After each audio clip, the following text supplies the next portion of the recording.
और बता दें आपको, देखिए थोड़ी ही देर में दिल्ली में मेयर और डिप्टी मेयर का भी चुनाव शुरू हो जाएगा।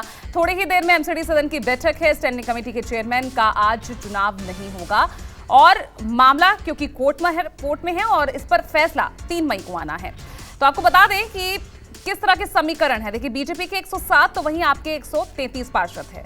दिल्ली से लोकसभा और राज्यसभा के सांसद तो वहीं विधायक भी वोट डालेंगे। हंगामेदार हो सकता है आज भी सदन की कार्रवाई। पिछली बार मेयर चुनाव के दौरान कुर्सियां चली थी, भिड़ गए थे आपस में तमाम पार्षद, मारपीट तक हुई थी। तमाम तस्वीरें पूरे देश ने देखी थी। किस तरह से सदन में वो हंगामा पिछली बार हुआ, अब आज क्या तस्वीर रहने वाली है ये देखना होगा। और इसके लिए मैं सीधा मेरे सहयोगी दिव्या अग्रवाल का एक बार फिर रुख कर रही हूं। दिव्या, पिछली बार के हो हंगामे की तस्वीरें सबको याद है, पूरे देश ने देखी। आज क्या तस्वीरें सामने आ सकती है? शांतिपूर्ण होगा चुनाव या आज भी कोई ना कोई मुद्दा यहां उठेगा? जैसे अब केजरीवाल के आवास को लेकर जो मुद्दा बीजेपी उठा रही है, क्या उसकी गूंज भी सुनाई दे सकती है सदन में?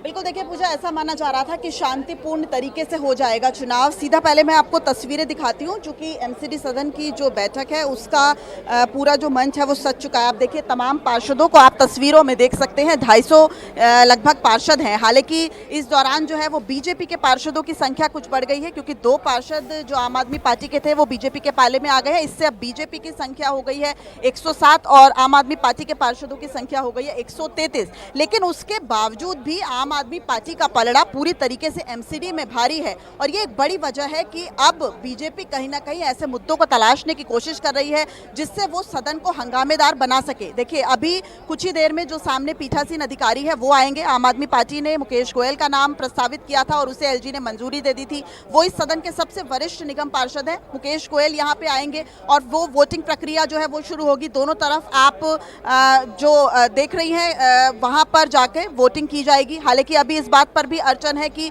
मोबाइल कैमरा अलाउड होगा कि नहीं, क्योंकि पिछली बार मोबाइल कैमरे को वर्जित किया गया था, उस पर भी एक विवाद हुआ था। उसके बाद लगभग 1 से 1.5 घंटे, चूंकि 250 पार्षदों को जो है वो वोटिंग करनी है। मेयर और डिप्टी मेयर का चुनाव आज है और स्टैंडिंग कमेटी का चूंकि पूरा मामला जो है स्टैंडिंग कमेटी के चेयरमैन का वो पूरा मामला इस वक्त कोर्ट में है। उसका जो फैसला है वो 3 मई को आना है। इस वक्त देखिए तस्वीरों में राज्यसभा सांसद संजय सिंह जो है वो भी अभी सदन में पहुंच चुके हैं। चूंकि पार्षदों के अलावा इसमें लोकसभा और राज्यसभा के सांसद भी वोट डालते हैं, साथ ही साथ जो विधायक हैं वो भी इसमें वोट डालते हैं, उनको भी वोटिंग का अधिकार है। पिछली बार जो ये मामला पूरी तरीके से गरमाया था उसकी सबसे बड़ी वजह ये थी मनोनीत पार्षदों का जो मामला था, जो कि एलजी अप्रूव करते हैं। एलजी ने 10 मनोनीत पार्षद जो कि बीजेपी के खेमे के थे उनको यहाँ पे जो है वो मंजूरी दी थी। सबसे बड़ी बात यह है कि पीठासीन अधिकारी बीजेपी की तरफ से थी सत्या शर्मा, और कहीं ना कहीं आम आदमी पार्टी का यह आरोप था कि जो मनोनीत पार्षद है उन्हें वोटिंग का राइट नहीं है। लेकिन सत्या शर्मा ने यह अनाउंस किया कि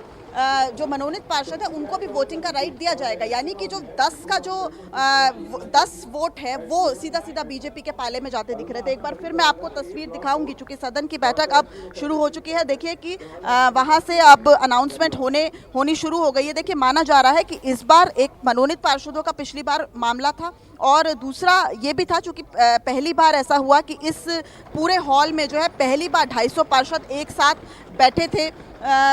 तो कहीं ना कहीं वो ऐसे कुछ मामले थे जिसकी वजह से यहाँ पे मारपीट और कुर्सियाँ चली थी। लेकिन इस बार बीजेपी काफ़ी हद तक एश्योर है कि उसके पास नंबर्स नहीं है, क्योंकि फासला बहुत बड़ा है, 107 और 133। तो ऐसा माना जा रहा है कि मेयर और डिप्टी मेयर आम आदमी पार्टी का ही होगा। लेकिन हंगामेदार इसलिए हो सकता है, एक बड़ा मुद्दा तो अभी जो आ रहा है, जिस तरीके से खर्चों का जो ब्यौरा है वो एक मुद्दा बन सकता है, और दूसरा एक बड़ा मुद्दा ये भी बन सकता है पीडब्ल्यूडी की, क्योंकि लगभग 1440 किलोमीटर लंबी जो दिल्ली में सड़कें हैं, दिल्ली सरकार ने एमसीडी को एक लेटर लिखा था कि जो पीडब्ल्यूडी की सड़कें हैं उस पर जो कामकाज है वो एमसीडी अभी तक करती थी। लेकिन दिल्ली सरकार ने एमसीडी को लेटर लिखा था, क्योंकि एमसीडी से एनओसी ज़रूरी होता है, और वो प्रस्ताव जो है वो भी सदन में आएगा। तो बीजेपी को अब इस बात पर एतराज़ है कि, और बीजेपी ने ये आरोप भी लगाया है कि दिल्ली सरकार जो है वो बैकडोर से एमसीडी को टेक ओवर करना चाहती है। तो जब वो प्रस्ताव यहाँ आएगा, या माना जा रहा है कि अभी वोटिंग के समय भी बीजेपी उस मुद्दे को लेकर जरूर हंगामा कर सकती है, यानी कि हंगामेदार रहने के आसार दिख रहे हैं। लेकिन पूरी तरीके से देखिए यहाँ पर अगर नंबर गेम की बात करें, चूंकि जो मेयर और डिप्टी मेयर का चुनाव है वो पूरी तरह से नंबर गेम पे है, तो नंबर नंबर गेम में तो आम आदमी पार्टी पूरी तरह से आगे चल रही है और बीजेपी किसी भी लेवल पर जो है वो आम आदमी पार्टी को नंबर गेम में नहीं पिछाड़ सकती है। तो ऐसा माना जा रहा है कि हंगामेदार हो सकता है, लेकिन जो तस्वीर पिछली बार उभर के सामने आई थी वो नहीं होगी। बिल्कुल और लगता है कि उसको लेकर जो है तैयारी भी पूरी की गई है। देखिए, हम आपको ये समझा रहे हैं कि आज जो मुख्य मुकाबला है वो आपकी शैली ओबरॉय हैं और बीजेपी की शिखा राय हैं। इन दोनों के बीच मेयर पद के लिए ये दो उम्मीदवार हैं। हालांकि इस बार बीजेपी ने अपने दोनों ही उम्मीदवारों को बदल दिया है। और एमसीडी का गणित भी समझिए, आपके पास 134 पार्षद हैं और बीजेपी के पास 104, कांग्रेस के पास 9 है और अदर्स 3 हैं।